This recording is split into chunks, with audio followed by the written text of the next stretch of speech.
And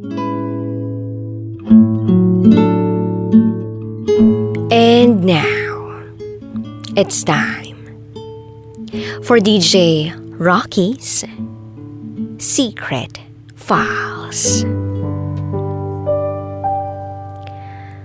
Ang hirap ilaban ang pag-ibig pag si Lord ang kahati. Itago mo ko sa pangalang Christina, taga Cavite, 28 years old, single hanggang ngayon. At ito, ang aking secret file. Isa akong sakristan sa isang parokya sa Cavite. Lumaki ako sa isang relihiyosong pamilya. Ang mommy at daddy ko ay parehas namang aawit sa simbahan. Nag-iisa nila akong anak. I was 15 years old nung maging sakristan ako. At dahil sa pagiging sakristan ko, nagkaroon ako ng matalik na kaibigan doon. Itago natin siya sa pangalang Julian. Halos sabay kaming pumasok sa pagiging lingkod sa damba. Malapit na sa pamilya namin si Julian kasi ang mama niya ay dating kaklase ni mommy nung college. Ewan ko ba, pero pagkasama ko si Julian, pakiramdam ko safe ako. Ang komportable ko pagkasama ko siya. Sabay kaming nagpupunta sa simbahan at sabay ring umuwi. Madalas kaming tuksuhin ng kapwa naming sakristan. Magjowa raw kami. Pero sa totoo lang, crush ko siya. Hindi ko nga lang alam kung ganun din ba siya sa akin.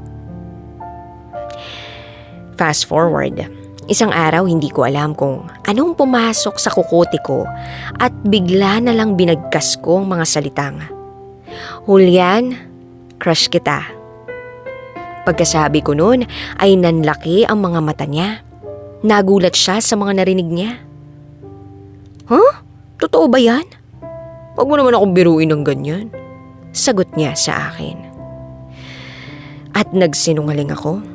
Sabi ko, "Ano ka ba? Joke lang yun. Nagpa-practice lang ako para sa role-playing namin bukas."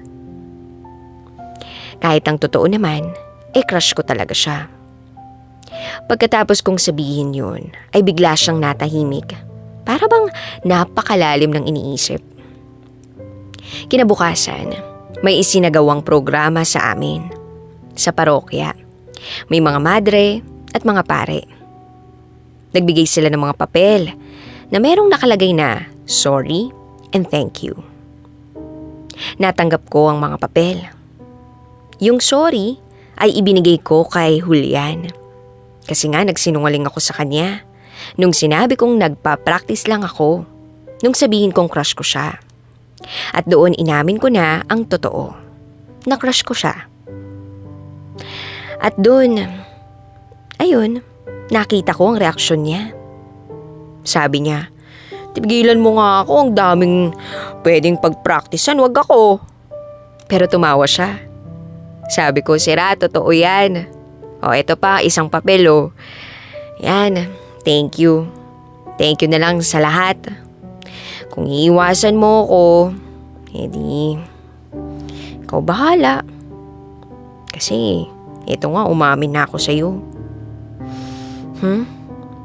At bigla niya akong tinawanan. Sabi niya, "Sira, bakit naman kita iwasan, crush din naman kita."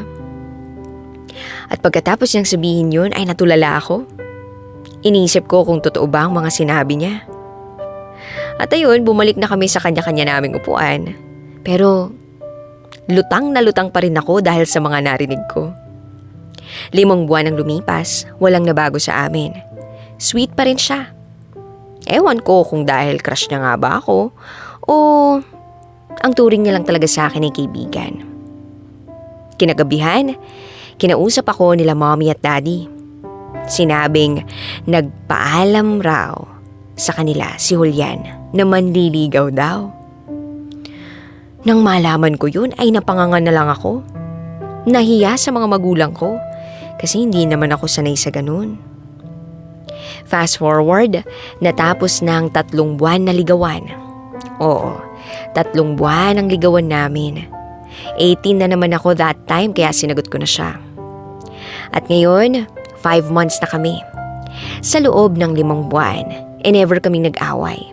Siguro nga, dahil nakasentro sa relasyon namin si Lord. At lagi kaming binibigyan ng advice ng mga magulang namin, both sides. Legal kami. Hanggang sa dumating ang 8 months rin namin. Aligaga siya na para bang may gusto siyang sabihin. Tinanong ko siya, "Love, ano ba yun? Kanina ka pa hindi mapakali. May problema ba?" Sumagot siya ng, "Ano kasi, love? Hihinto na muna ako sa pagna-nursing." Oo, kumukuha siya ng kursong nursing. Sabi ko sa kanya, "Bakit, anong problema?" Pero hindi niya ako sinagot.